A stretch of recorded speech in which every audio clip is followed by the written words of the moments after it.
Come on.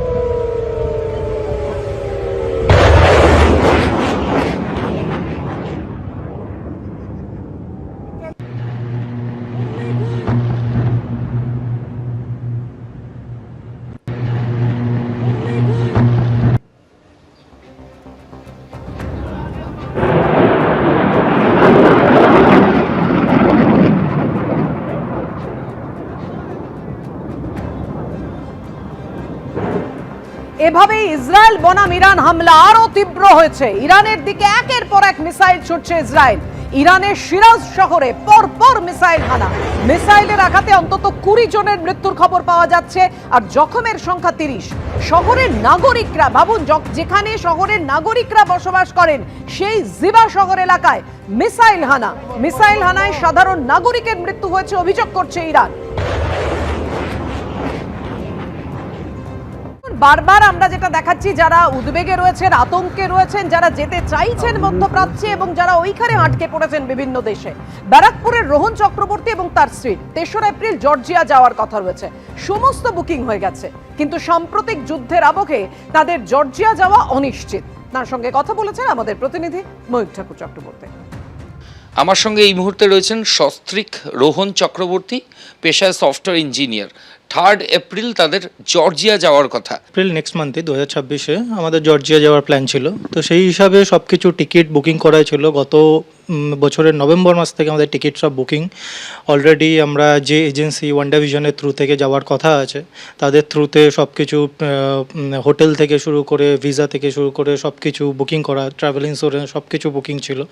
তা এখন এই অবস্থায় এখন জানি না কী হবে সেইগুলোই। হ্যাঁ, যুদ্ধটা তো একদমই হঠাৎ করে শুরু হয়ে গেছে। আগে থেকে সেরকম কোনো প্ল্যানিং সেরকম তো ছিল না, মানে হট করে কোনো কিছুই ছিল না। সেরকম হলে আগে থেকে সেরকম হিসাবে প্রিপারেশান নেওয়া যেত, কিন্তু সব কিছু এরকম হট করে হয়ে যাওয়ার পর আর্থিক পরিস্থিতিতে একটা ঘাটতি দেখা দিয়েছেই। কারণ টিকিট যতই হোক, বুকিং যেগুলো ছিল সেগুলো ক্যান্সেলেশন ফি কেটে একটা পাঠানো হচ্ছে। ভিসা প্রসেস চলছে অলরেডি, ট্রাভেল ইন্স্যুরেন্সের সব কিছু বুকিং হয়ে গেছে। সেক্ষেত্রে আমাদের পেমেন্ট হয়ে গেছে পুরো আমাদের ওয়ান্ডাভিশনকে। তো তারা অলরেডি যাওয়ার একটা প্রস্তুতি আমাদের করছে। তো সেখানে হোটেল বুকিংয়ে হোটেলের সাথে তারা তাদের যে ভেন্ডার আছে তাদের সাথে কথা বলছে। তো এইগুলো অলরেডি পুরো সেট আপই ছিল, আমরা জাস্ট যাওয়ার প্রিপারেশন করছিলাম আর কি। ইরানের আর্ম ফোর্সের ওপরও লাগাতার হামলা ইসরায়েল আমেরিকার। লক্ষ্য ইরানের মিসাইল ধ্বংস। তেল আভিভ থেকে জানিয়েছেন আমাদের প্রতিনিধি বিশাল পান্ডে। IRGC के बहुत से ठिकानों पर अमेरिका और इजराइल लगातार हमला बोल रहे हैं, क्योंकि अमेरिका और इजराइल को यह पता है कि अगर ईरान की मिसाइल शक्ति को, उनकी ड्रोन शक्ति को अमेरिका और इजराइल खत्म करने में कामयाब होते हैं तो वो ईरान में सत्ता परिवर्तन करने की दिशा में आगे बढ़ जाएंगे।